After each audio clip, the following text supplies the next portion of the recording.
Основанием у них послужило постановление о производстве обыска от сегодняшнего числа по уголовному делу по факту смерти 2 лиц на митинге, который был проведен 26 февраля 2014 года. Якобы у нас есть материал, который мы не предоставляли в Следственный комитет. Хотя на протяжении года нам не раз поступали обращения, собственно, с любых органов, где идет запрос, мы всегда предоставляем такую информацию.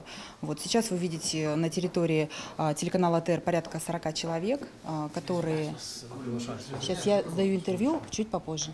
Давайте вас там ваш директор уже, по-моему, вызывал. Я даю интервью. Это мое право. Нет, вопросов нет. Это мое право дать. Директор попросил вас подойти. Какой директор? Я сама генеральный директор.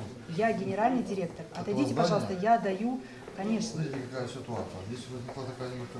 Да, после следственные действия, после их окончания вы можете дать любое интервью, вопросов нет. Ну и что? Но сейчас нарушать следственное действие не нужно. Его порядок проведения. Проходит, да, чуть нарушаете обстановку. То есть вы мне не даете, вы нарушаете мое право давать интервью директору телеканала. Мы не хотим, чтобы вы нарушили право проведения следственного действия.